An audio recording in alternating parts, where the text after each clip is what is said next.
The I'm Friends with the DJ podcast is brought to you by Grip Tins. Patent pending 100% food grade silicone, BPA free with gecko grooves and spiral ring sleeve for your bartending tin.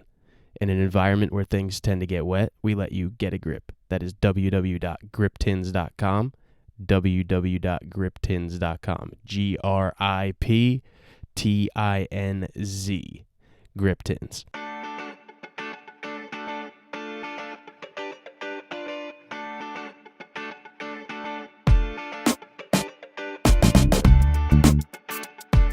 What's going on, guys? This is episode 14. I'm Friends with the DJ. I'm Angelo the Kid.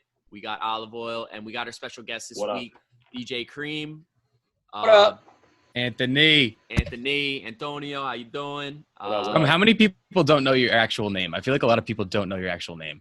My entire life, no one's known my actual name because Where does the nickname come from? So the nickname started probably like 6th or 7th grade. I was on a basketball team, and I was like a little chubby guy, and they used to call me Creamsicle and Cream Puff and Cream Soda and all this shit. And I don't know, they like announced me as Cream, and my sports teams just kind of picked it up because everybody had a nickname, and I had the same coach back-to-back seasons, and like it just snowballed to the point where we'd go to other towns to like hang out with groups of girls and stuff, and they'd be like, wait, your name is like Kareem, like the basketball player? I'm like, no, it's not my real name. And it's funny because you that's were like, wild. when we get more into your story, we always, like you always say, you were like selling mixtapes or something, right? Or you're not selling, but like giving away mixtapes. No, I was selling mixtapes in high school, definitely. In like So the hallways, man. I wasn't really Crazy. DJing, but like I was literally making mixes on Audacity just on the computer in high school. Yeah, I was going to say, was it DJ mixes or were you like trying to like rap? No, I was not trying to rap. All right. Zero rapping or singing skills for me. It's funny as hell. No, you'd be surprised. A lot of the guys we had on all did band. A lot of people were in Big bands. influence from Yeah. bands. Yeah. I feel like My family was into like guitar and drums. Does and your stuff. brother play? Yeah, my brother plays guitar and sings, and my dad's been in bands forever. But like, I just never really picked that up. I don't know. Mhm. I never tried it. I never cared to try it. yeah. Yeah. But I was When into did you? music. When did you get like into DJing on that aspect? So I was always into music, obviously, and I was like kind of fake DJing, making mixes and stuff in high school. When I got to college, my roommate was from Long Island, and his brother was in like a hip hop group, and he produced and was the DJ. So we all went to school in Virginia. So I would go see like college shows with my boy and his brother, and I would like mess around on his turntables. So I would kind of learn from him and teach myself. And then when I came home, I was down the shore, Belmar, like I didn't really care for a little while. And then I got a controller, and I learned how to DJ a little bit on a controller. And then like immediately I was like, all right, I'm into this. I'm going to get real shit. And I got like CDJs and an 800, and that was my first like real DJ setup. Nice. That's Definitely. awesome. Like I said, like kind of like what Fisher said, we've always had people on here, and we've seen like a little bit of the trend of the influence coming from like, you know, the band scene, you know, the drummers, the guitar players, or people just have been like very music minded, which is interesting because me and Fisher aren't very music. I mean, I played a little bit like ukulele, guitar, like nothing crazy. Angela, you didn't play any instruments as well, right? Sports, instruments, nothing, you know? No, nothing. Yeah. You were gaming on Twitch. I forgot. Yeah, you grew up in For real. you grew up in the Gen Z era, but Nah, I didn't it's play Call of interesting to Duty. see where it comes because I feel like honestly the hip thing to kind of do Cream probably when you were growing up is that like band scene. You know what I mean? Like when we grew up, like pop punk was like the shit. You know what I mean? Yeah. So I feel like that was like the in thing Still scene, is. and you kind of like, I mean, yeah, in a way, but I feel like you kind of got like you hit the jump of the DJ aspect like earlier than most people did, which I think is pretty cool and stuff. Because now I feel like it did definitely snowball. Like, Yeah. I feel like I can name thousands and thousands of DJs. You know what I mean? It's like the DJ thing is what's in I right probably now. got in right before it got crazy. Like I was probably DJing a little bit in Hoboken and like started booking some stuff outside of there, like right as the bubble started, I guess, right before. Yeah, that's a good time. It's probably a good time to get in, and I kind of see the craziness. I mean, I feel like you've been in Hoboken for a while, right? In terms of playing and stuff, and you're roughly from the area, right? You're from Sea Caucus. No, well, I live in Oh, no. Secaucus now. Okay. My family's all from Jersey City, so I spent a Okay. lot of time over there. I went to high school in Bergen County, so yeah, I mean, I've always been in the area. I lived in Weehawken and Hoboken for a long time when I first moved out of my parents' house. So I've been in the area, and that's where I really my first gig was West 5 in Hoboken. And I've held Saturday night residencies in Hoboken for, I don't know, 8 years probably. What's West 5 now? Closed. Like location and everything? Is I it like think a restaurant it's like a now? dance studio or Oh, something. really? Oh, Yeah. wow. It was off the beaten path, so it was like destination. You had to want to go there, or you weren't. I got you. There, kind of And thing. you always told me like crazy stuff about that place because they were bringing in big acts there, right? They were bringing in like. Yeah, I mean, like nobody Like, major, but like I opened for Chainsmokers before they hit it big. Yeah. That's awesome. I'm trying to think of who else was in there. They brought people in. Nobody like gigantic, but I think you guys were talking with Pat about like the family atmosphere and like creating a certain vibe and in places you work. And to me, that's why West 5 was so good, was because everybody who worked there hung out outside of there. And there were so many regulars that it was just like you had to be busy because there's 50 people that are showing up every weekend. It's like if you got a base of 50 off the bat, you're good, you know? Plus, you get just like the promotion of all those people like going there. You know, everyone kind of becomes like a promoter in that sense, you know, because they're always there and they kind of bring their own crews, you know? You bring those 50 people that work there and they bring 2-3 people each. That's your whole bar, you know what I mean, for some places. That place holds 300 people. Like, that's it. You're halfway there.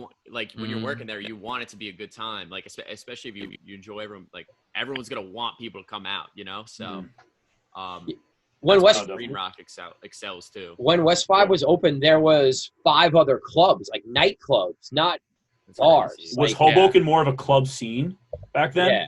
Okay. Definitely. Gotcha. I mean, they closed in 2015, probably. Okay. So it wasn't too long ago. Yeah. It was kind of like at the tail end of like that like EDM thing. Yeah, pretty much. Like you still had Teak and you had whatever Birch was then. I don't remember. Was it Rain? Rain, right? It was Rain, I think. Yeah. And then the W Hotel, Room 84. I mean, there was like a lot of stuff. Was that W Lulu's, I think, or something like that? Yeah. So it was called like something else.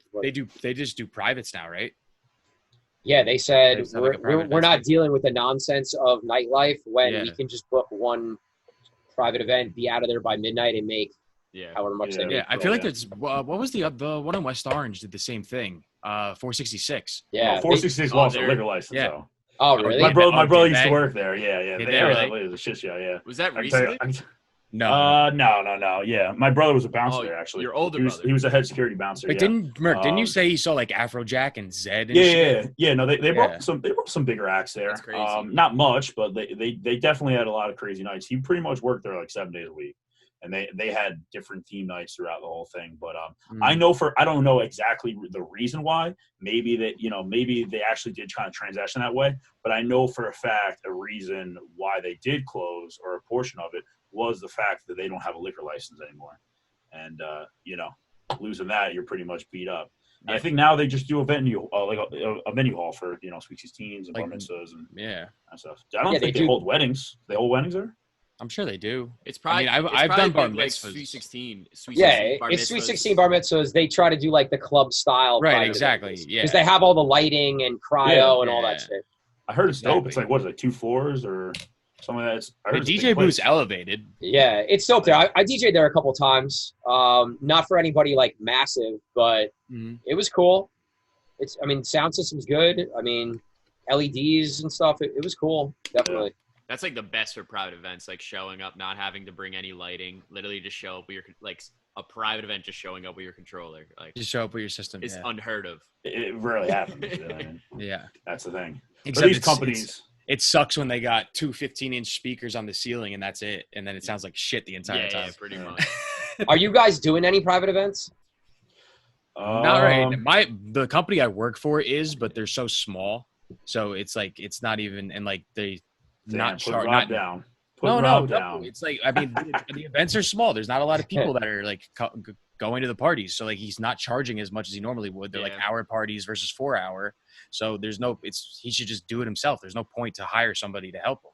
I've got. We did like a big graduation and like set up like video walls and stuff like that in a parking lot not too long ago. That was about it. I've got an outdoor communion Saturday, so we'll see how that goes. Oh, I might have another gig for you. Don't forget the hula hoops, bud. Angelo, I got another kid gig if you want on Wednesday, actually, from my boy Glass. Shout out to my boy DJ Glass, one of my roommates in my shore house. He actually has a gig on Wednesday. He was asking if anyone wants to do it. I don't know what it's paying. I don't know the hours exactly, but I think it's if you're listening to this right now, hit us up if you want. Hit us up. We got a gig. open. I could get you money. Rebellos? No, not Rebellos. He's doing a prom actually on Wednesday for really? some company, and he got double booked, and he picked up like a recital. It's like I think like a 6th grade recital or something like that. It's like 2 hours, I think, 2-3 hours, something little. But looking for somebody, obviously, that's a mobile DJ, got his whole setup and everything. Yeah. But besides, I don't really do cream. Just to give you a little background about me, I have a 9 to 5. I'm a sales rep for ADP, and I kind of strayed away from doing the private events just because I want to focus most of my weekends on doing olive oil.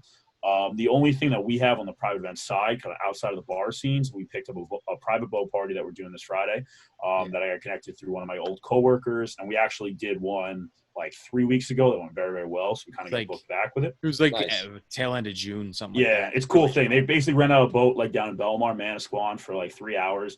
Bro, they're fishing. They're just renting fishing. Fishing boats. It's really? Fishing the boats. fishermen, they got the nets and the rods. Yeah, these people, and everything. Yeah, they had no clue what's going on. They're like, we're gonna have a rowdy crowd. Like they bring all the alcohol. Like we bring everything. Honestly, they just supply the boat and they supply 3 crew members. So sick. We were like out in the Atlantic though.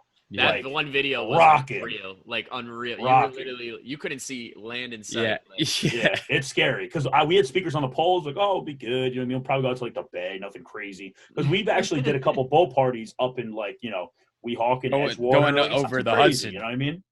So we just honestly just thought that aspect of it. You know what I mean? Maybe we'll just, go around the bay or something. That's so funny. Nothing crazy. Nope. Take us right out to the Atlantic. I mean, it makes sense. We're in a deep sea fishing boat, and we're just rocking. This thing is going back and forth. The whole crowd is dancing on the whole side, like sliding boat to boat.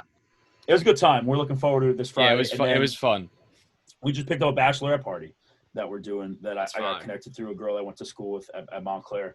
We're doing that August 9th. But besides that, I mean, pretty bare at this time. I feel like you guys are similar to me in the fact that if you can book private events where you can still be olive oil, you'll do it. Because I'm the same way. Like, if I show up and they're booking me because they want the brand of cream, I'm about it. But, like, I used to do stuff, and they'd be like, DJ Anthony, we need you to cover your laptop. I'm like, no, bro. Like, what do you mean? Like, what are you talking about? It's real tough, like that fine line aspect of it, but you're 100% right.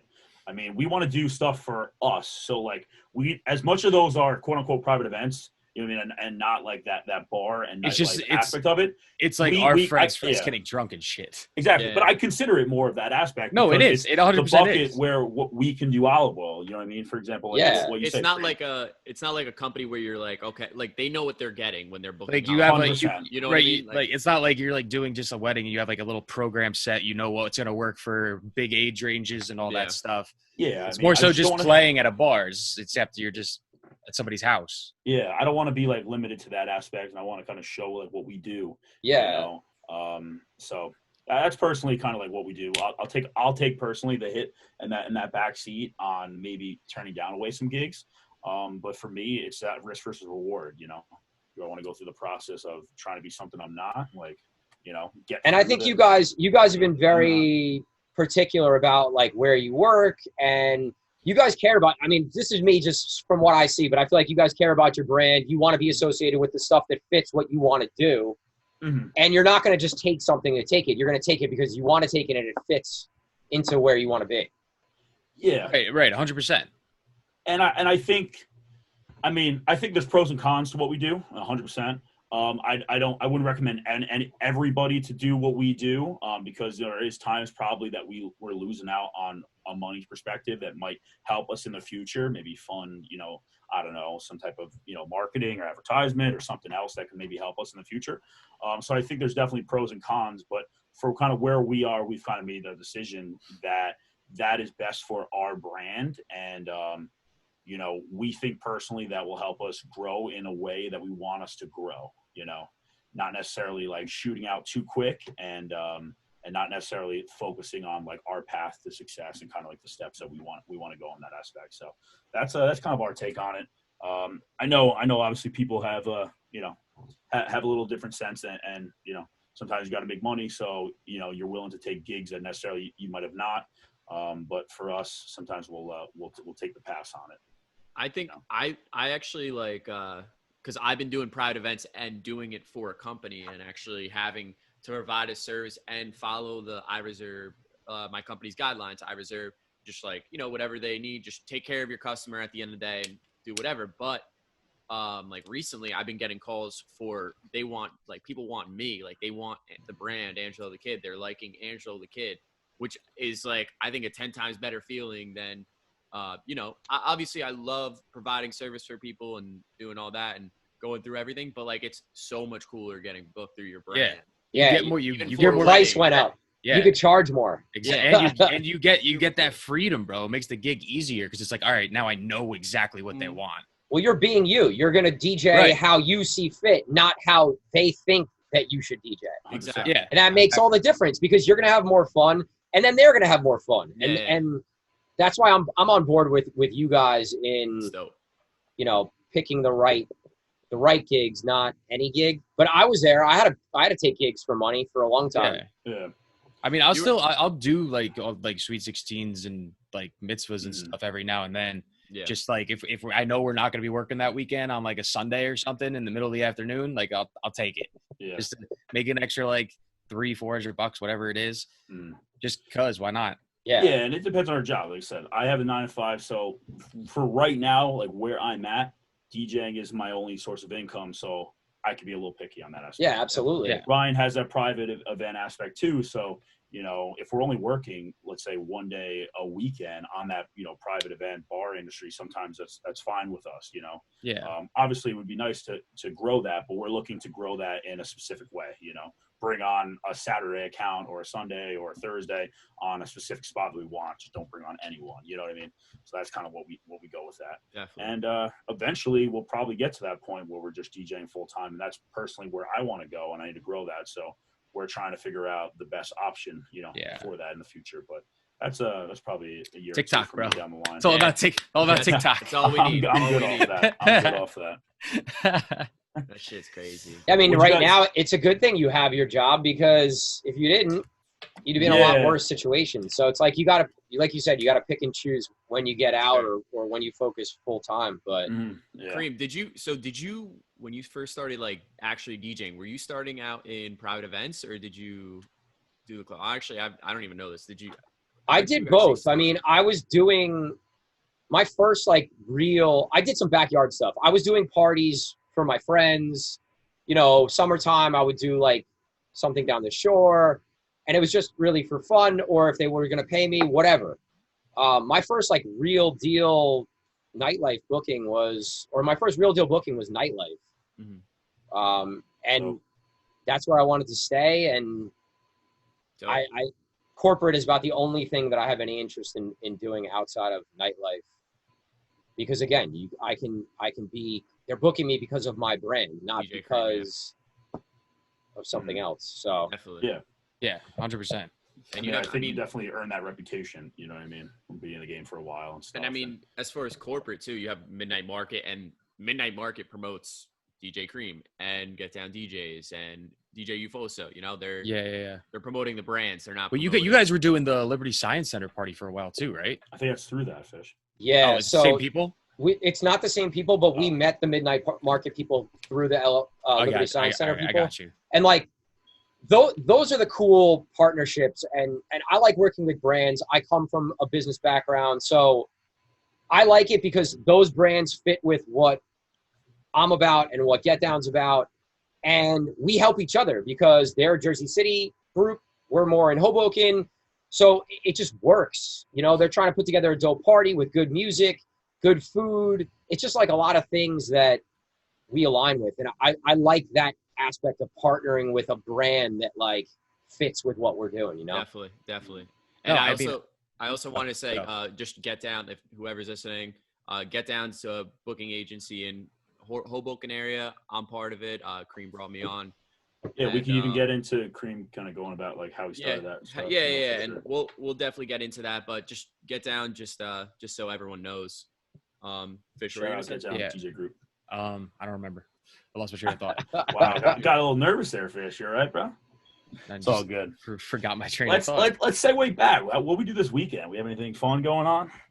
We'll be coming up or coming up or no? Let's go a little weekend recap. I know you guys performed, right? You guys were at Headliner.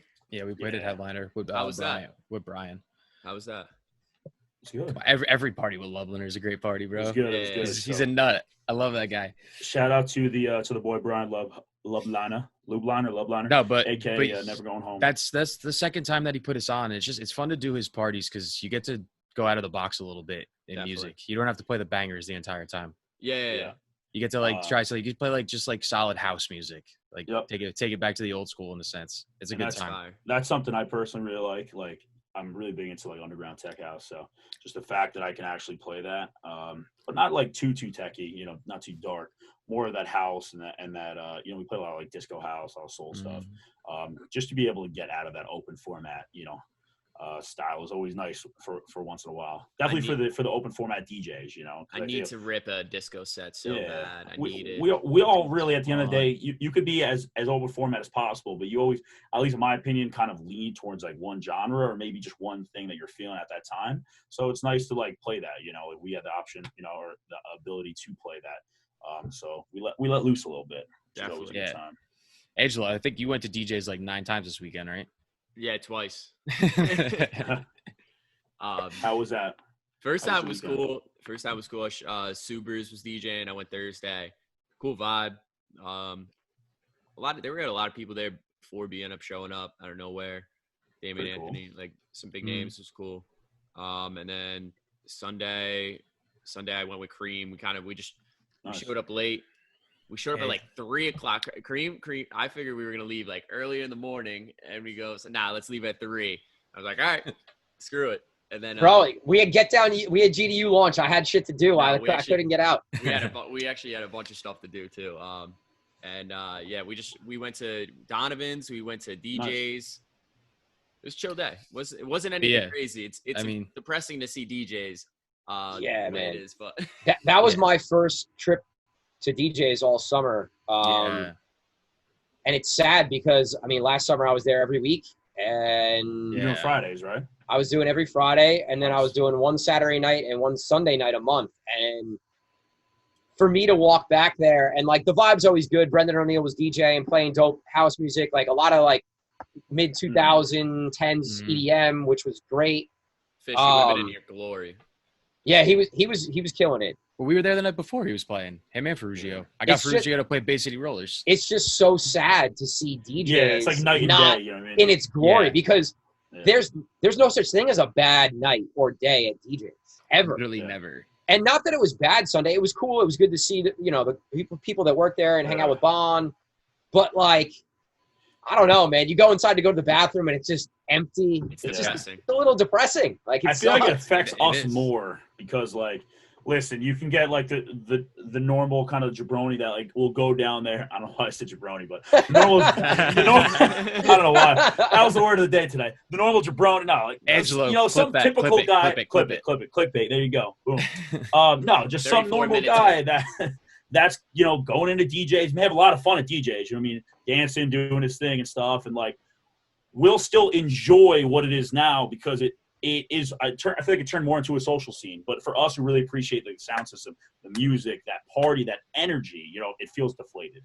Even though you're playing great music and stuff like that energy and that level where DJs always is just not there. So I feel you wholeheartedly on that, Cream. I really just go to hang out with my guys and just chill, and it's definitely more of a relaxing scene now. Insane. DJs is like straight goosebumps, man. I've gotten more goosebumps in that DJ booth than probably everywhere else I've DJ'd combined. Yeah, last summer, one of our buddies who we went to high school with moved down to Florida before we turned 21 and stuff like that. So he never went to DJs until last year for the first time.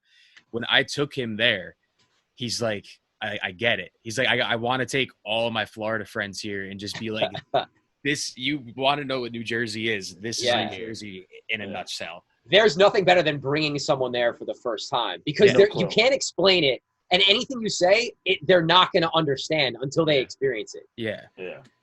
You can literally it's an experience you got to do. You got to do it. You know. You can like literally like just act however you want in that place most of the time. Like I literally would, like I was wearing a sombrero last year, just walking around in that place. It was like completely normal to everyone. Like you usually can act and dress whatever you like, but one time last year, don't wear Dario jean Valley, shorts. No jean shorts. Dario Valley almost shorts. didn't get in. I don't know why. He was wearing jean shorts, and they were like, "Give him shit for it." And I see people there, no shoes, no shirt, tank tops, and they just start ripping Dario for wearing jean shorts. We gotta create a segment where we just make fun. We have one time where we make fun of Dario at every episode. Bro, I'm telling you, it was the funniest thing. It was like a Sunday fun day. Like, I mean, still, Sunday DJs are always a great time, but like definitely not like the most peak time of DJs, you know? It was early. It was like early afternoon. And they're just like coming after Dario for wearing jean shorts. That's so funny. I was shocked, honestly. But honestly, if it was going to happen to anybody, I'm glad it happened to Dario. 100%. Funny as hell. He had to be so nervous while he was getting questioned. Yeah. Oh man. I miss it. Cream, what did you do this weekend? I know you were with Angelo on Sunday.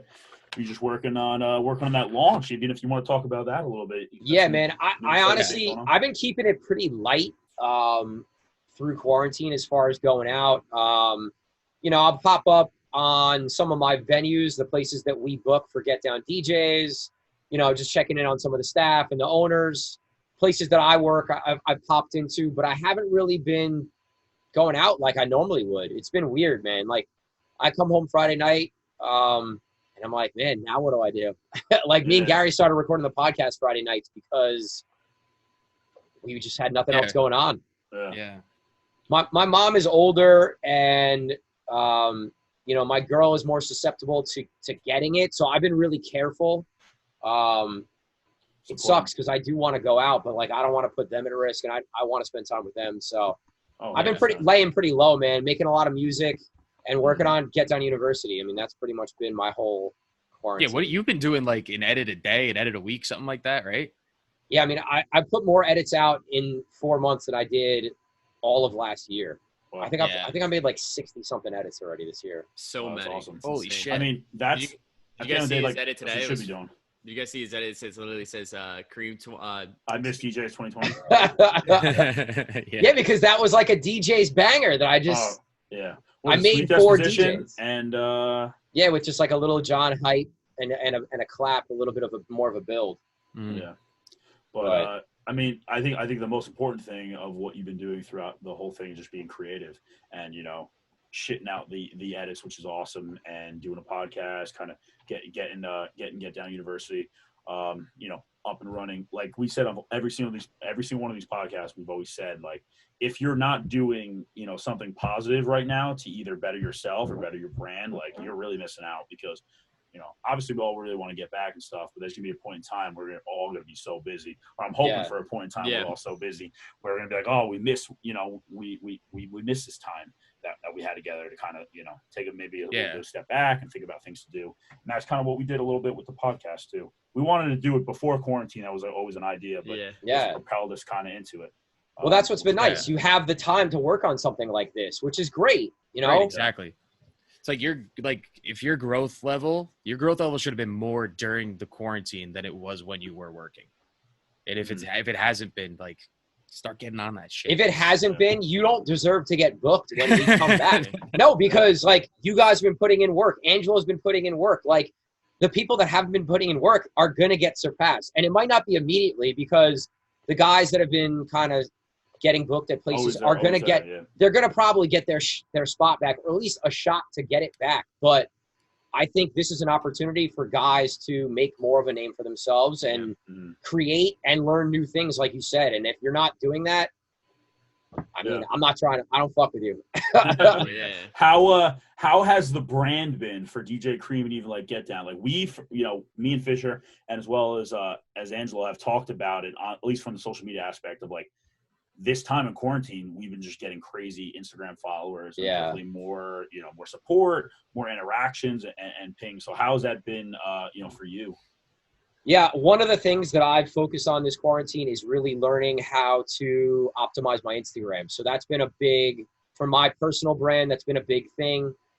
We work with our boy Brandon Barris, who has really helped us with a lot of social media stuff, but specifically for me for Instagram.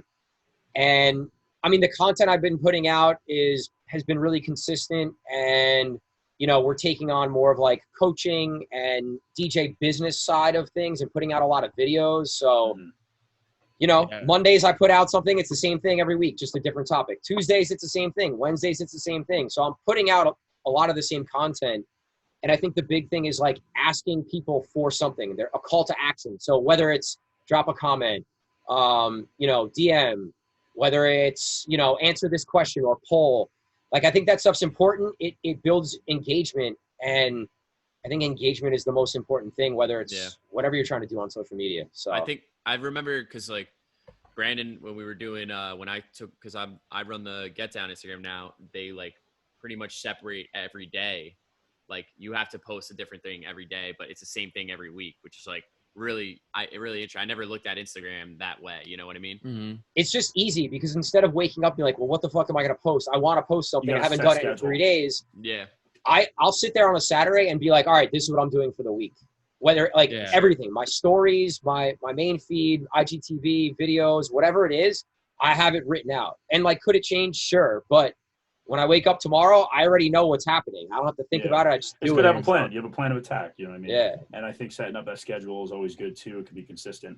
Like we mentioned, I actually mentioned Angelo's last week on the aesthetic of his Instagram. I like the way that it looks. You know what I mean? And the way his videos kind of line up and stuff. And setting that schedule is always good. This actually would be a good point to kind of segue what you just launched on Sunday.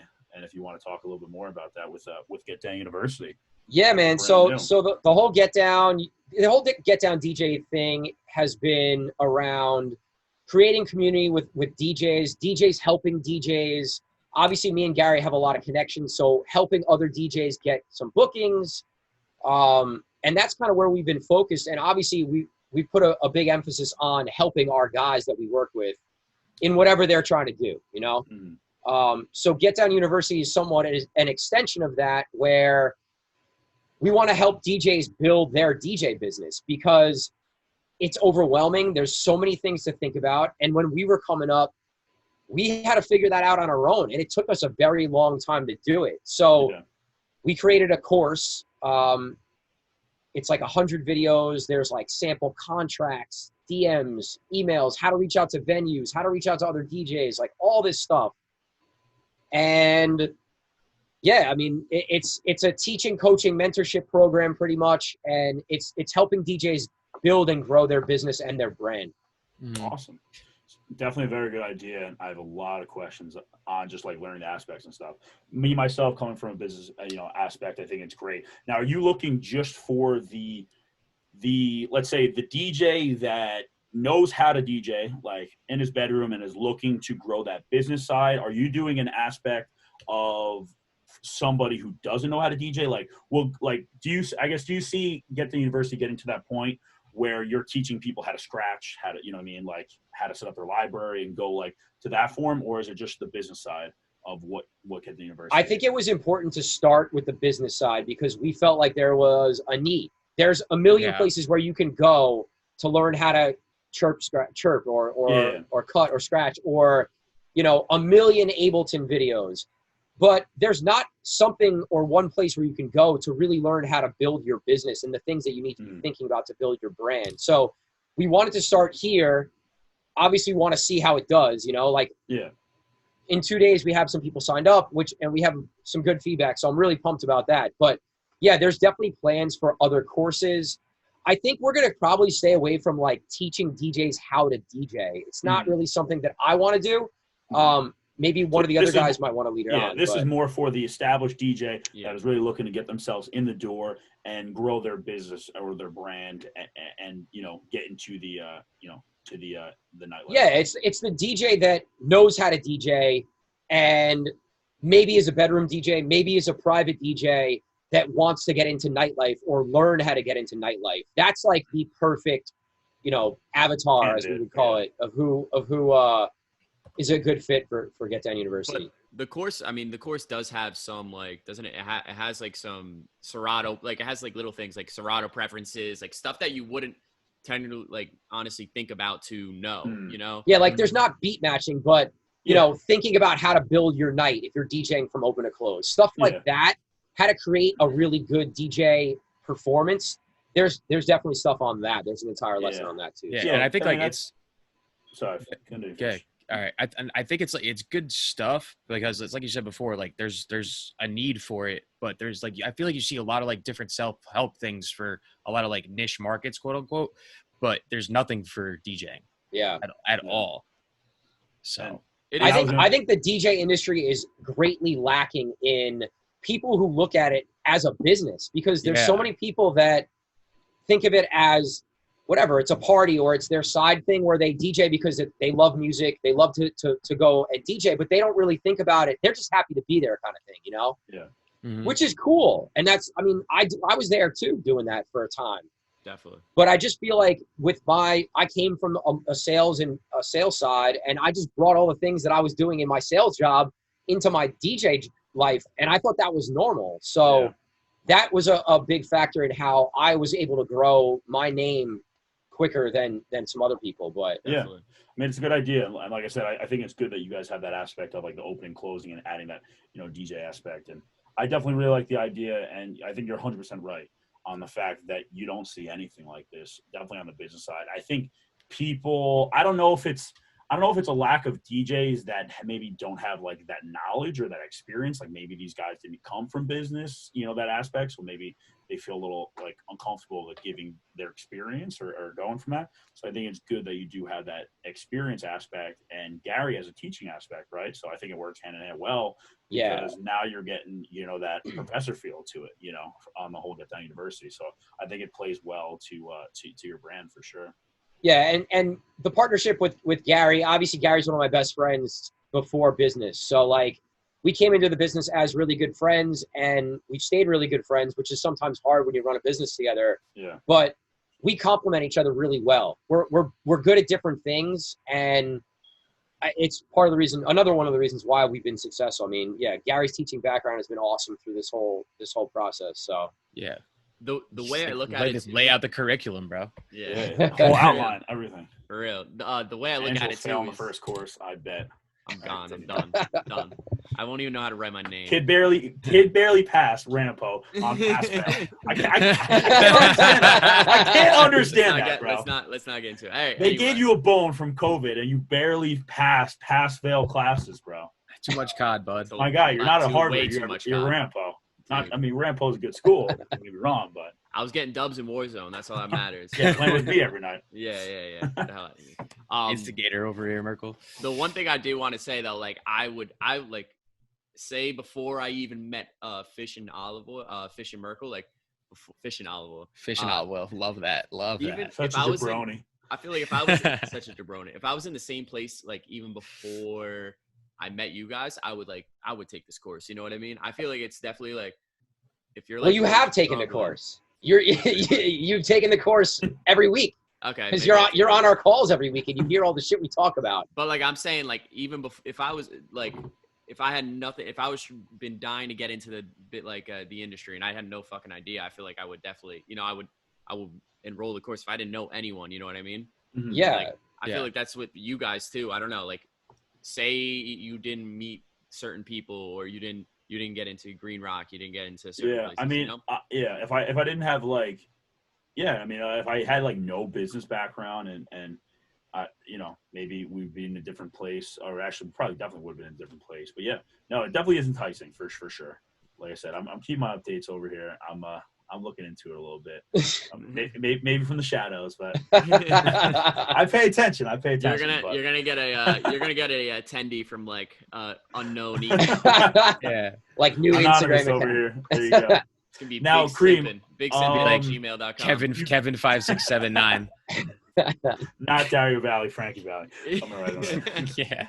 But Kareem, do you have a specific limit, I guess, in terms of what you're looking to take? Are you taking everybody? Like, how is that process going? Yeah, so we're definitely not taking everybody. this first go around, we wanted to use our network. We're not spending any money on advertising. We're not spending any money. We want to get proof that this concept works and that people want to spend some money on a course like this. So honestly, like our plan was to really cap at probably 10 people for this one. We're getting close to that already. So we might go a little further. I don't know, maybe 15. But I really want everybody in this first round to really have a good experience. I want us to make sure that we have all our back end stuff ready to go. Yeah. And just kind of use it as a beta run here. And then the next one that we start, probably pump a bunch of money into it and like see how many students we can get, or quote unquote students, Yeah. I think it's a good idea on that aspect. Will the Get Down crew, or has the Get Down crew, are they like incorporated within the course too? In terms of like, will Angelo be helping out with the class, or is it mostly run by like you, Brendan, or Brandon rather, and Gary? Or yeah, so we call it a university. We're not actually teaching courses. It's all video, and it's all on the DJ's schedule. So gotcha. We'll open up a lesson, and basically, as someone who's enrolled, you have to watch all the videos, and then we do a group call at the end of the week where we can talk about the things that happened in the lesson. Guys can ask questions, bounce ideas. We can kind of expand on certain things, and kind of take it from there. So it's kind of set up with like those master classes, like the Dead Mouse, like Armin van Buren, where like you get all the videos and then you could like interact in between and like whatnot. Discussion forums and everything too. I think it's a good idea. Yeah, and I think we're gonna probably put out a lot of other smaller stuff. So if someone doesn't want to spend that much money, we'll put out one of the lessons as just one lesson. If you want to buy one lesson on networking or one lesson on social media marketing, right? Yeah. So we have other ideas to kind of make sure that everybody who wants to at least learn or buy something or get involved in some way, they'll have a chance to do so. Awesome. Yeah, it's exciting. I think it's great for somebody that's watching now that could be thinking about getting into the course. What would you say? I don't know. What would be like the number one thing that Get Down University could offer to help to grow them, or what's the one thing that you're most excited about this opportunity, to your students? Man, I think it's just honestly, it's creating it's creating a mind state of how to approach your DJ business. I think that's really the biggest thing. And then also putting in all the processes that you don't really think about, but you do need in order to be successful. Because once all that stuff's done and that's humming, you can go focus on making music or DJing or networking, the things that are really going to move the needle as far as growing your DJ name. So it's hard to pinpoint one thing, but I think that would be it. Like definitely just the way that you're going to come out of the course thinking about how to approach your DJ brand and business. Yeah. And I mean, I think it's something because it's like all virtual and stuff. It's got the potential that they could reach other states, other countries, possibly. Exactly. It has that like high potential of that being able to happen. Mm-hmm. Even the aspect of like sponsorships, like everything goes well first time, you look to scale it up, you put money into it. Like, I could see music pools and other stuff, like other avenues like that. Potentially going into. We have strategic partnerships that we've already talked to. I mean, nothing's in place, but we've definitely been thinking about all that stuff, and I think. If we do get the proof that we think we're going to get here in this smaller run, the next one you're going to see it on a much larger scale, and super excited about it. I mean, we're definitely already thinking about and talking about and planning the next course after this. So, yeah, I mean, hopefully we'll have a whole. No, I mean the next one's definitely going to be geared a little bit towards production. So that's kind of the focus on the next one. That's all I'll really say about it, but That's probably course number 2. All right, dope. Nice. Love that. That's exciting. Love that. Exciting. Let's get into music. Let's get into music in the week. Come on.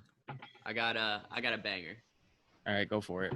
So it's Rock the Boat. No, I'm joking. I was gonna pick that one anyway. So. Nah. The one I got for this week is called. I had it right here. It's a remix of TikTok by Kesha. Actually, Yeah, TikTok Olympus. It's a spinning records track. It's fire, and it's I super definitely good. thought you were fucking with us this entire time. Yeah, You're 100%. serious right now? Swear to God. TikTok. It's called Oh. TikTok. right. Olympus. Is it Kessa's voice? No cover. That's Yo, It's Spinning crazy has that- been crushing the covers. That's so- it. That's all they've been doing. That's like a 10-year-old song. It's fucking good. It sounds like that not so bad vibe. Like it's literally everyone's literally doing that right now. Like all artists. I wonder why like spinning is really going that route. I think it's very interesting. Because I mean, it I mean, picks up they on the started- pop. Like it I mean, picks up they- like the They started with doing just all samples all the time. It was just Yeah. always just sample releases for the longest time. Yeah, but I'm saying I feel like they really take a huge liking to that. I think they Everything. probably saw success with one of the first couple records that this style Yeah. probably ran with it. You know. Yeah. I mean, for example, like the Re Impuros with Zecco for what's it called Heaven. Heaven. Yeah.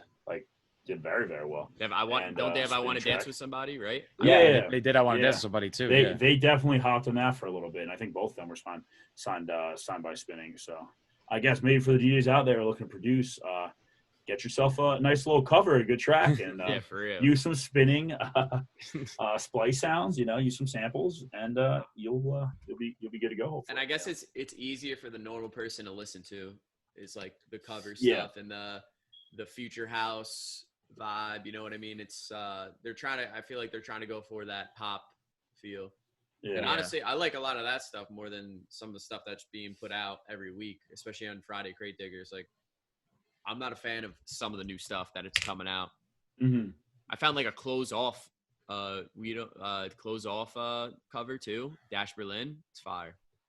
The cover of Dash Berlin, really? No, like Dash Berlin remixed it Oh, okay. of Close Off. By who's Fire, that by? I gosh. don't even know that song. Who's that by? We don't have to take our clothes off. You know that song. Probably if I heard it. Oh, close off. I think you said. I think it's close closed. off. Like Nah, closed off. close off. Close off. Close off. Yeah. But Interesting. all right, getting away from that and throwing something really out there. TJR's back, putting out some acid tracks. This one's called Shake That. It's just 140, just dirty acid house. It's so nasty. Ooh, I just like downloaded that track. I think I might have put it on my Spotify playlist this week. Bro, It's I tough. It's exactly. It's just fucking badass. You got It's Shake tough. That and Acid Power. Yeah, he put out two. They're both just 138, 140. Yeah, It's just booty nasty. popping music, man. Yeah, That's it's it. just- exactly. Wow. It's awesome. freaking out. I'm trying to get the name of this one. All right. So David Guetta and Morton came out with a little EP, and like I'm that. trying to find the exact one. I'm pretty sure it was Odyssey, but they came out a new EP with 3 songs, and fire my opinion. That's all I'm saying. Odyssey is fire. Yeah, Is that the one? that's a go-to. Is that the one I just listened? Well, didn't they do that other one together not too long ago? I know what you're talking about. but It might have been actually. It might have been Sounds it might have been Yeah. a couple years. No. What is it? Heaven, right? Never Be Alone. They came out with 2. Mhm. That shit is fucking Yeah. fire. Yeah. I like to see, 2 good DJs team up and come up with a little different, a different sound. Morton I think DJs that'll he's at DJs a lot, right? Yeah. Yeah. He's played some pretty good sets there. I've heard him play there a couple times. Yeah, he goes heavy when he's He goes there. heavy. He drops He some does. bombs. Yeah, He goes- does. He's all tatted up with the blonde hair. yeah. All It's that. fire. You know who he kind of looks like from another DJ perspective? He kind of reminds me of not like face wise, but just I guess just the way because he's in shape. He's a bigger built guy, like a Will Sparks. If Will Sparks threw the glasses on and tucked his hair back, I could see a little resemblance Do there. they They're both probably have on the the same man height. bun? They both have the man Yeah, bun? bro. There's somebody else Yeah. too that I'm thinking. Will Sparks too. is like a Okay. surfer, isn't he too? Will Sparks played DJs too. Did he? Did he? They had- When? What? So That was I don't. probably It was one it was a day. while ago. They had Timmy Trumpet. You got I to tell that story Would too. love So- to see Yeah, Jimmy. Angelo was telling us about So this. me and Gary are at DJs on a Sunday. Timmy Trumpet's playing. he's like, we're in the basement. He's getting us like wasted because he just chugged out of the bottle. Like he don't care. And like Jay Diamond and Bond are down there. We're taking shots and we're up there just hanging out, bouncing around. And like, I hear a track and I'm like, I think this is my edit. I'm not really sure. So me and Gary were making a lot of edits at the time. And like, I walk up to the DJ booth. I'm like, I think this one's mine. He's like, yeah, mate, I picked it up off DJ City. I'm like, oh, nice, man. So that was That's cool awesome. that he played our edit. I don't remember what it was. Did he have the trumpet? Yeah, he had the trumpet. He actually played Happy Birthday to Jay Diamond on the trumpet. Yeah, that's dope. That was That's- the most that's fun I've dope. ever had at DJs ever, Timmy Trumpet. When was fun. this? When was this? I would say 3 or 4, maybe 4 years ago. Was this like when Freeze came out like 2014? It was after Freaks Like was a Freaks? major hit at Yeah. DJs. Yeah. Hmm. So it Wow. was literally I like would've liked to see him. perfect timing for just madness. Definitely a DJs too. I didn't know who Will Sparks played there too. Well, they just Bond started booking everyone from Australia, I guess, bringing them in, right? Because I think Timmy's from Australia. yeah. I know Will is definitely for sure. That Melbourne bounce, man, that was very popular. That was when it was really It was so big. That's what fire. it was. Yeah, They had I somebody else, another Aussie. I forget who it was, but like one of those style guys.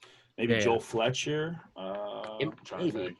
Joel Fletcher, Scandal. I used to be really big into the Melbourne bounce. Bro, bounce still is the shit. That stuff's so energetic. I love it. Yeah, I like it too. we definitely still play. You could a lot play of any that. of that's just in, New in our Jersey though. You sets. could play like you Yeah. could play any of that older style Yeah. EDM and It's then just good energy. You know what I mean? Yeah. Yeah. It's good energy. It's fun. There's a lot of good has like that- dumb remixes that are Yeah. Melbourne about, like the Avril Lavigne remix and shit. Like it's great.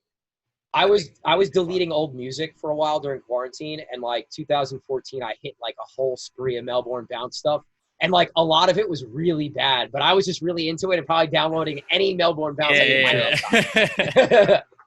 Some of them are so simple too. It's really just Yeah. like a distorted bass The line. one I think I still And, hear in my head is the All of the Lights Joel Fletcher. Yeah, that's a good one. Yeah. Like, My favorite track by him is actually called "Kill the Robots," but it's like not a popular vocal at all. Blah. But just the drop is dirty. I still think it's dirty to this day. It's just different. But yeah, It no, is. I got really big into that. I gotta insert the so video. Will Sparks, Dance in the Melbourne bounce. Scandal, SCNDL was what they went by, and they had some weird music. I remember they had this song. It was something about like a python or something like that. It was like python or like viper, and it was just like this Egyptian like I don't even know what you call it. It's like this Egyptian flute like into like a Melbourne drop. It was so weird. But like Cream said, I was just downloading anything I could, Yeah, and I was just slamming them. I loved all. Dioro was like to me my Dioro, favorite. yeah. He was my So favorite. fire, yeah. Yeah. I did a project on Melbourne bounce in college. Really? Yeah, as a Do you- subgenre of house music. Dioro Yeah. definitely I feel like had like a definitely stronger hold on that mainstream Melbourne. You know what I mean? Yeah. Like he definitely brought it more to the U.S. and stuff. Even TJR at one point. TJR made definitely. some Melbourne for Yeah. for sure. And that's really where I like got into him and kind of found him on that aspect. It's so interesting to see how all these DJs, you know, I think the best thing that you can do at the end of the day is really just like adapt to your sound, and you have to kind of switch your sound up. I mean, not many DJs survive playing one sound, throughout because our crowds change, there's things that are in, things that are out, Like, I would never expect to kind of see like where we're at now. Like, I think the simplest form of, I guess you could say EDM, like this pop house kind of vibe is like really what's like hitting now, and maybe it's just like this, general location because you go out west or you go out Midwest, they're still very big into that Dubstep. bass house and Yeah. that dubstep aspect of it.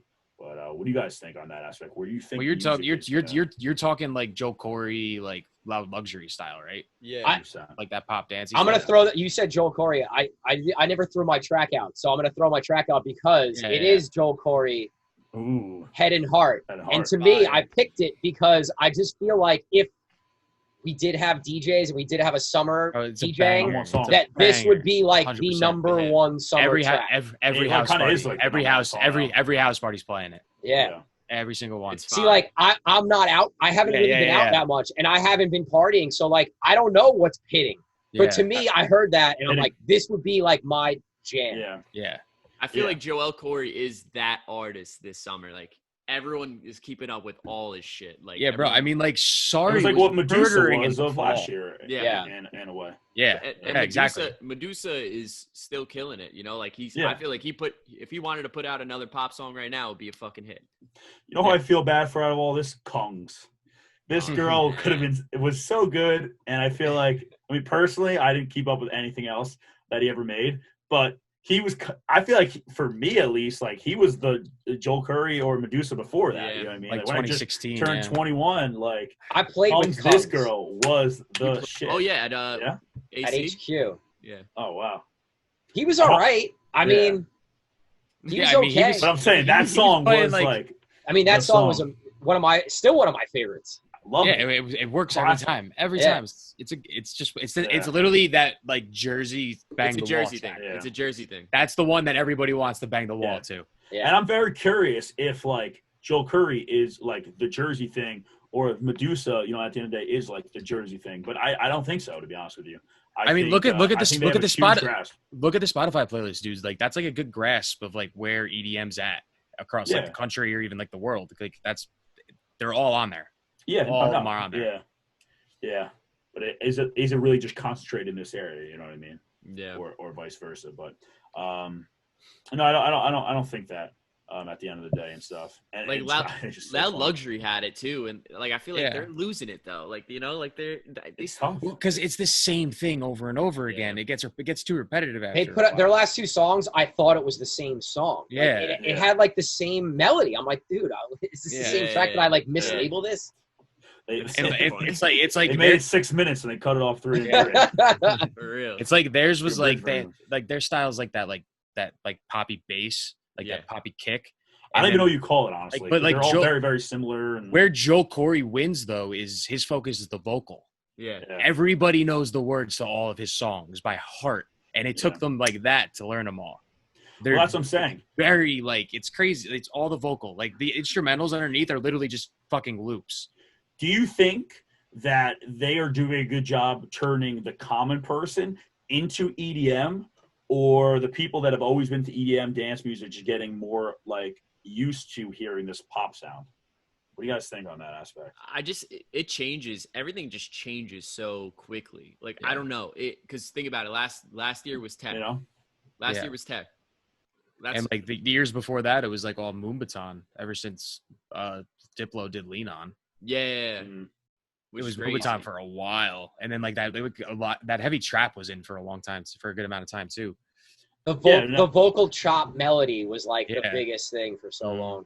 Yeah, I'm happy. You guys think that's just like slowly just bringing the common person maybe that doesn't really listen to dance music into it, or do you think that the typical person that's listening to EDM is just kind of changing their preference a little bit and getting more into this sound? I think sounds just change, man. And this is the popular sound for right now. Yeah. So it's like, I think also if you leave our area, I mean, electronic music to me isn't as popular as it was. I mean, everybody's been really on the hip hop. And I'm hoping that some of this more like poppy house music will bring more people over into playing and being into more electronic music again. Yeah.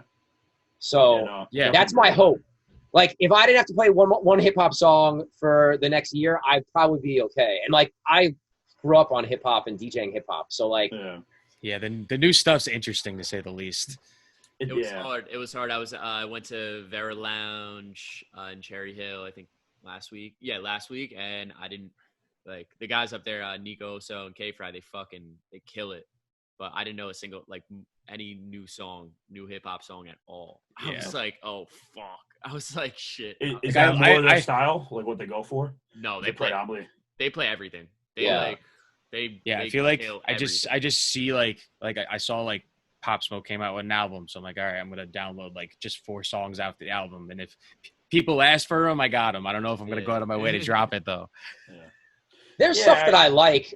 Whenever I leave here to go play somewhere else, like it's hip hop 85%. probably. Yeah. And I'll like sneak some stuff in. You go up for a little bit. I mean, I played Philly right before like the weekend. My last gig was in Philly, or second to last gig, and I played the entire night, and I played probably 10 EDM songs or up tempo songs. Wow, it was all hip hop. For these venues that you're playing hip hop, do you see yourself leaning more towards like the classic throwbacks, like the hip hop that people know nowadays? Are you playing a lot of new hip hop? Like, I'm very curious on that aspect because me and Fisher talk about it all the time. Like, we think there's a huge disconnect of like a lot of stuff that's coming out today versus like those classics or the classics we grew up with, and you know the R&B and that old school hip hop vibes. Yeah, like so when we usually play hip hop, we mostly play throwbacks. It's like 08, 09, like Lil Wayne, Drake. Yeah, but and even before that, we'll play 90s stuff and of course, 2000 stuff. But I feel like 90s are a gimme though. Yeah. It depends where you are because there are certain gigs where like you gotta hit that Hot 97 radio hip hop stuff, and I don't want to, but I will. I think just like playing open format and bouncing around genres when you're playing, if you're playing a lot of hip hop, you got to bounce around. I mean, you can't sit in 68 BPM for 10 tracks. Like you just can't. Yeah. So I think just weaving in and out of new, old, some Spanish, some reggae, whatever you got to do to keep it interesting, I think is the move. Yeah, for sure. 100%. That's a good thing about hip hop because you can go the Latin route, you can go the reggae route, you can go all these different places. It's like its own little open format. Yeah, like working those TikTok songs too. Yeah, true. They love it. Yeah, Angelo, tell us all how to get TikTok famous. No, but the TikTok music is like the TikTok hip hop is fire right now. That new Saudi song is so fucking good. It's the Tap In. She remade Blow the Whistle. Such a track. Interesting. Really? I honestly don't use TikTok. I don't have that. There's that one that from like 02, that Grit song is huge right now on TikTok too. The one that's like my life be like ooh that's from 02. It's so funny. That's actually a good song though. Yeah, it is a good song. You don't know. I feel like you just don't know the app. Some people are just throwing stuff against the wall and just hoping it. I think because it's so new, and I think there's an opportunity there. Clearly, I mean, Angelo just hit the lottery, so to speak. Like what he put out was dope. It was cool, but you never know. He could add 100, or he could add 400,000. Like you don't really know what's going to hit. It could be an entanglement like Dario. So you could literally build an audience and like a fan base out of nothing, which is interesting. And like, I feel like I should be doing more on there. I just hate it. I feel, and Angelo convinced me when Angelo had his hit. I'm like, okay, like I gotta me and Kev got to start sitting down and like actually discussing, like to come up with ideas and like kind of storyboard it in a sense. You have to prep. You can't exactly. You can't just shoot his IG story. Like you have to literally. Like I just put one up before, and it took me like probably 2.5 hours because you got to edit on your phone, so you're like going like this to like cut shit together, and then like I'm recording like the music in. You can't do it on a laptop. No, because on Final Cut and iMovie, you have to you can't export it so it's like an iPhone size screen. It's not like a 19:6 or a 19:8, whatever the ratio is. I do it on my phone, and it's easy. I download that app, fucking record it on Serato. Easy for him, hard for Fish. Record it on my phone. What? Match it up. I said easy for him, hard for you. But because I'm used to the computer. Yeah, dude, it's literally insane. So my first video has 430,000 views and 53 likes, and then 53,000 likes, and then the other one is by the way, the fact that you didn't use the original Pump It Up and you used the Endor one, so depressing. Anyway, everyone use that one now. I know. Put up Endor, he's got like 100 mil on Spotify. Yeah, it's nuts. No, but there's a new one that really Endor actually is fine. It's like a lower voice, right? It's like a chick. It's like a chick. Yeah. Oh, I know exactly. You know what I'm talking about? I've heard it's got a little bit heavier to drop. Yeah, Future House. Yeah, I fuck with it. I like that remix. And it is good. The other one got 332,000. So like, this shit is crazy. I never expected. How many followers do you have on TikTok? 7,000. Wow. I gained. And that's your most on all platforms, right? Yes. Yeah. I gained 280 followers on Instagram within the week. But yeah, so that's one thing I wanted to say. Kareem, we were talking. Me and Angelo have had like 10 conversations about this. Yeah, because it's like the transfer like percentage is so high to bring people from TikTok to all of your other socials. It's I've never seen anything like it in my life. Yeah. So that's that right there should tell you that right. We need to be doing something in TikTok. Exactly. Yeah. And it's like whether we want to or not. And it's like he put our calling remix in like one of the spots on one of his lists that he made. And what spot was it at? Number 1. Oh, exactly. Right. Yeah. Hey. But what should we call though? Like the SoundCloud of that song got like 50, 60 new likes just from that. And we didn't even post it. Dude. Think about that. It takes a lot of effort. Like, it's not in the app. It's a complete. Right, exactly. They have to, like, go out of their way to find you. Are they robots? Are they bots? I don't know. I'm skeptic. Did Angelo pay for TikTok? I couldn't get people on Instagram Live to go to Twitch. Wow, 2020 scandal. Yeah. Angelo bought all his TikTok likes. You guys called me. You guys called me. The platform's just interesting. I don't know. I feel like I'm kind of scared. I mean, now there's speculation that it's going to get taken away. There's also a lot of rumors about them stealing all of your information. Even before Angelo, shout out to one of our buddies that we had on the show a couple weeks ago, Andrew McHugh, aka DJ MCQ or McHugh. I don't know, whatever. I'm gonna mess with him, but he's really big into dancing. Does a lot of TikToks. I think he's 15, 16,000 followers. I think he's gained almost like 1,000 people on his Instagram. Yeah. And his retention's crazy. And the thing too is like most of the stuff that he's putting on TikTok isn't even about DJing. It's him dancing or like doing just like it could be anything. And he put up like how often have you checked the app, Kareem? I'm curious. I probably have like 6 posts up.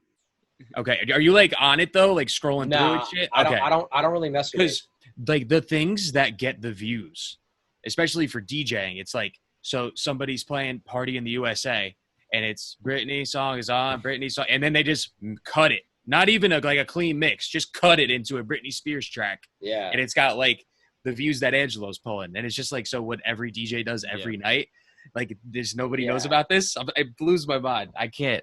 Oh. Yeah, no, it's crazy. It's definitely you think just like Tempo's done a really good job, and he's crushing it. He's done what, like a lot of wordplay stuff too. So this is what happened. Tempo did a mix with Pump It and one of Lil Nas's songs, the Black Eyed Peas Pump It and Lil Nas Rodeo, and he did it. And this big guy who does a lot of dances, he's a huge following, took that sound and literally made a dance to it, and everyone does the dance to it now. And then Charlie DeMillo, the biggest person on TikTok, used his sound to fucking make a TikTok. So he's at like 3 million views. And he's got like 75K followers, right? Yeah. Something absurd. He literally has his own fan base on TikTok. Yeah.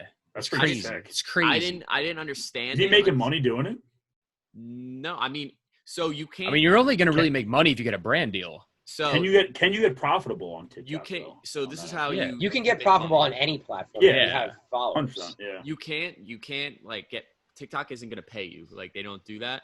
But like you can say, for example, say I was like I did like 5 songs you never heard before, and I like people wanted me to promote their music. They hit me up. Yeah, and that's true. Shit like that, you know. Yeah, so you got a little side hustle too and stuff. Yeah, I mean, I was curious if TikTok was like. I don't know. I mean, Instagram. I mean, Instagram pays influencers, right? Yeah. Depending on certain levels and stuff like that. Just like other social media. It up and I think. TikTok no, I don't think Instagram pays them directly. I think it's like it's all brand. It's all brand deals. YouTube's the only one where you could like actually work for YouTube. Okay. I was actually curious. I didn't really know about that. Yeah, I didn't know if like Kim Kardashian was getting getting a little check from Instagram. You know what I mean, for having millions. I mean, she could maybe, but I don't think so. I feel like the big of the big could definitely easily. But you're right. If it is, like it might not be public if it is. Yeah. The big thing for artists, right? If you're making music or you start a brand, if you can create a following like that, and you make a remix, let's say for whoever, and that artist sees that you have 70,000 followers, like maybe that remix goes official, you know, like you're much more likely to be in those type of situations when you have a following. So however you can get it, you can leverage it in whatever you're working on, whether it's a clothing brand or whether it's music or whether it's whatever. Yeah. Angelo, do you see the followings that you're getting? Are they younger following? Are they like it's everyone like it's crowds all over? A lot of New Jersey people.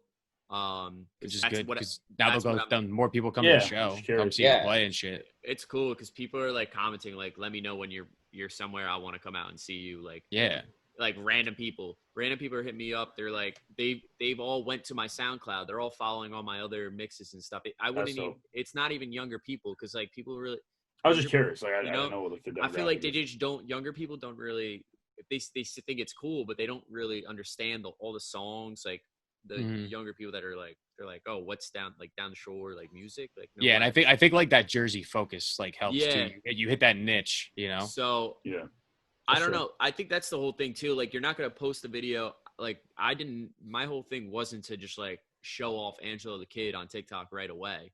Like, the whole plan was to gain the following and then do that. Like, figure out what's something that everyone's fucking into. It's like, okay, DJ mashup, let me target Jersey somewhere local.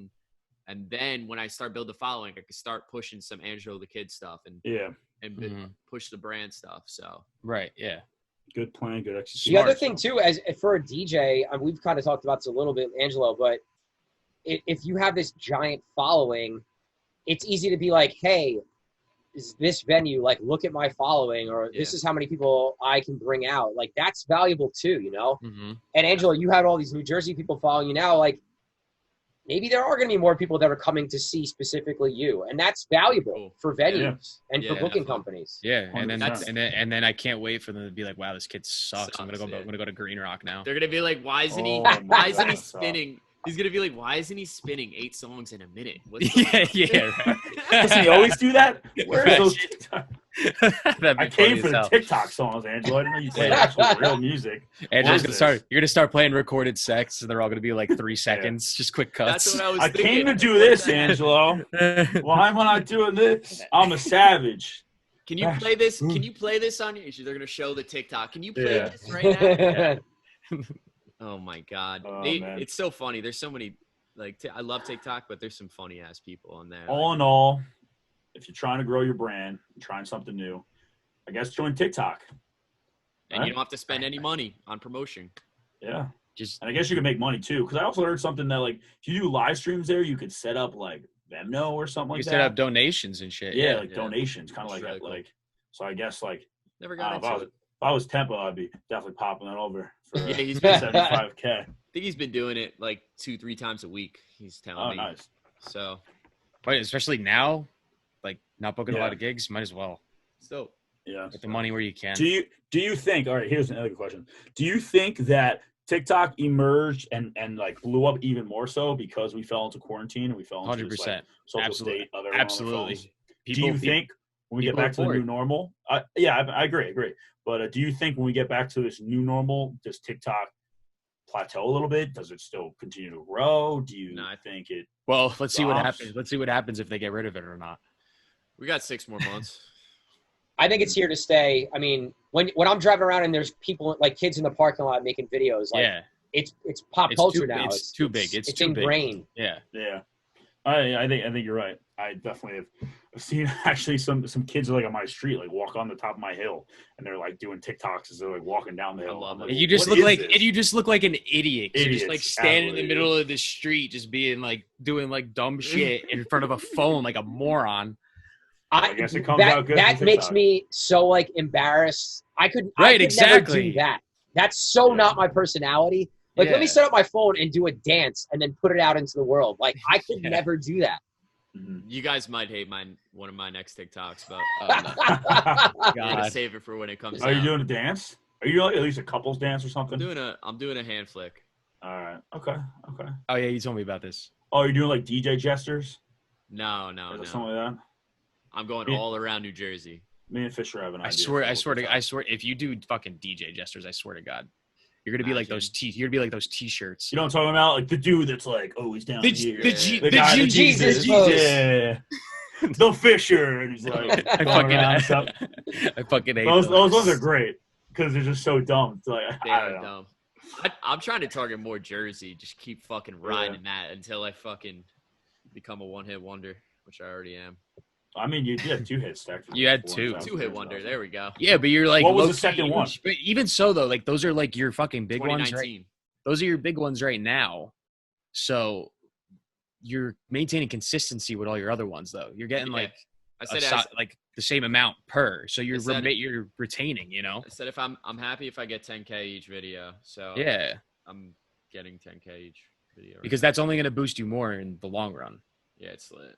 It's not only all; they're not all going to be 10K. It's not that. The way this algorithm works, it doesn't seem like it's going to happen. Yeah. How did we get this episode to start off so well, and now we're just back to TikTok and social media over here? It's important, but it's important. No, it is. It is. Dude, it's really fucking important right now. It is. It's a slept-on social media. Maybe for some like me, but for others who are taking advantage of it and killing it to help their platform, good for them. I wish them the best of luck with everything. I'm curious to see if Cream, you're gonna hop on soon or no? What, the TikTok? Yeah. I mean, I've been thinking about it. I feel like I have to. Yeah. I don't want to, but what's gonna be the first video? It's the idea. Yeah. I don't know, man. I feel like I'm just gonna do wordplay probably. I feel like that's I have to stay true to me and my brand, and like doing premeditated shit is just not something I'd be into. But I've been going back and forth because I've been thinking about trying to maybe leverage the stuff we're doing with GDU, maybe do something along like DJ business type stuff, but I haven't really like sat down and like brainstormed on it yet, but I've been bouncing a couple ideas. There's a lot of like wannabe, like not wannabe, but there's a lot of kids that want to be DJs on TikTok too. There's a lot of kids that hit me up for advice and shit. Do you see a market on that business aspect, or is it people using it right now more for that creative? We actually had to talk about it with Pat Light, like about the sports aspect of it. So there's another guy that like was selling. Can you filter it? So or is it just all? No, I was just playing. random. I was playing with last night. I was playing with McHugh and one of his buddies, and his buddy does mortgages for houses, and he got a couple contracts through TikTok because he was promoting it through. Yeah, dude. There's a lot of like other businesses that are utilizing it. Start selling payroll through TikTok. You probably could. I don't know what I'm going to do. You probably could. I don't know how to do it from ADP, but maybe I'm just going to take the We Are ADP corporate song for like the 1980s and throw like a mix into it and says, because small business and need there are older people on TikTok too. Like there's older people, like my dad's on TikTok. What's that? There's that one dude who's like one of the famous guys. He does the dinosaur crap. I've seen a crap ton of them. Like the kids say like dinosaur, and then he just like freaks out. Oh, yeah, I know you're talking about. Cream. I think it's hilarious. I think you should do like a house, do like hip hop compared to house. Like take a house sample, like whoever's say like a house used a old hip hop sample and say where it came from. Do shit like that. That would be really cool. Be like, did you know that Paper Planes was a Clash song? Like shit like that. That'd be dope. I'd be into that. Like a history lesson. Yeah, those videos go huge on YouTube. There's a lot of them on YouTube. It's like, did you know who sampled kind of thing? Call them like schooled up. I'm telling you, you got schooled. Anything on there. It's you can put up anything. I think Angelo, you're smart with it because you found a lane and you're going to stick with it, and like everybody's got to just kind of find their lane and go with it.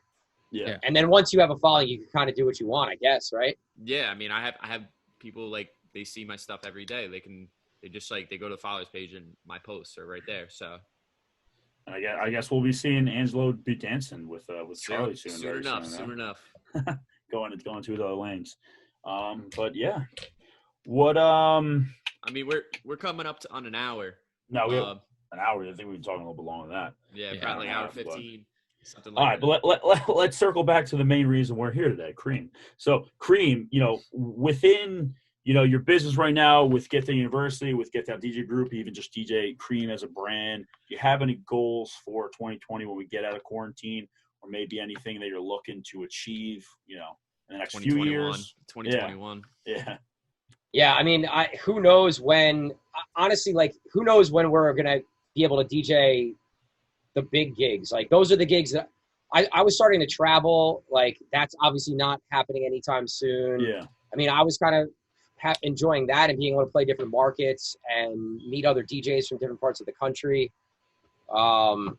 Yeah, like all that stuff, all the networking outside of the tri-state was something that I was really focused on, and that's kind of out the window now. So,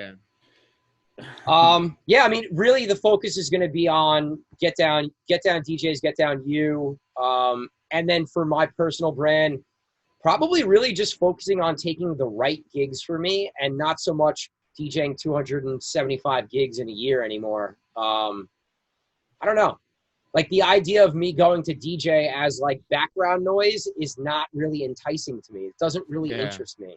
Yeah. So I don't know. It's definitely a transition phase for me because, I mean, I've been doing this a while. I mean, if nightclubs are not going, that was my main source of income. So, you know, I got to focus somewhere else.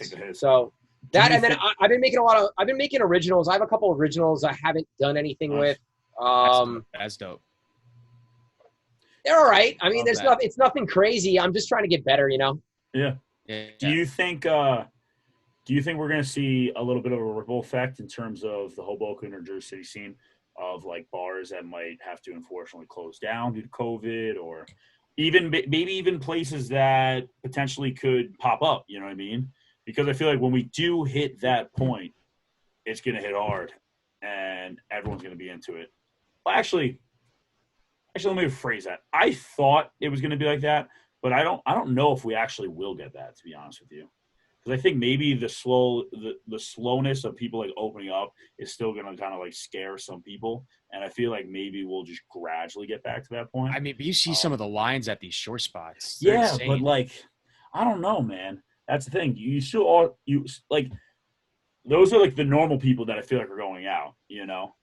So, and also those places you normally can fit people. 3,000 people outside. You can't do that at any of these venues locally. I mean, what's the biggest venue around? Birch is the biggest venue around us that holds what, like 600 probably? Yeah, definitely. So that's one thing we've always been talking about in all the videos on what it's going to be. And now that we have been seeing more of it, you know, with the Shore, I'm going to rephrase exactly what I just said, though.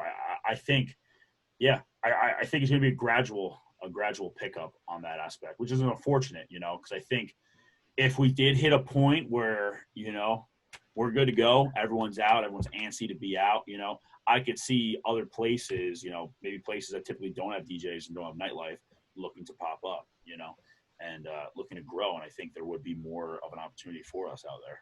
I think anytime there's massive change, there's opportunity. So we don't know what that opportunity is going to be yet. Maybe places will close, but maybe those are places where it's older owners who don't run their places that well, or don't get the music, or don't get what's popular. And maybe that'll open up places for younger owners to be able to buy into Hoboken. That's the biggest problem. Most of the owners in Hoboken are old, out of touch. They're not in the places and don't know what resonates with their customers. And that's part of the reason why a lot of the places in Hoboken aren't doing as well as they used to. Yeah. So I'm hoping that seen it. You've been in the game for a while. I'm hoping that this allows some younger owners to step in and cater to the things that people are interested in going out and seeing and doing.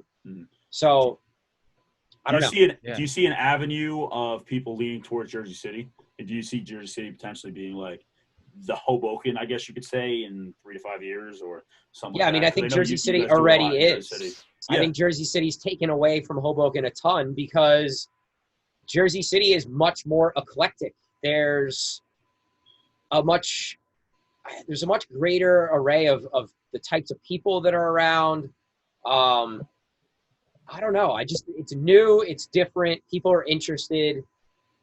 It's different. Hoboken and Jersey City are very, very, very different. Like, I don't think at any point are you throwing like a big electronic event in Jersey City anytime soon. Yeah. Like, it's not 100%. The scene. I don't know.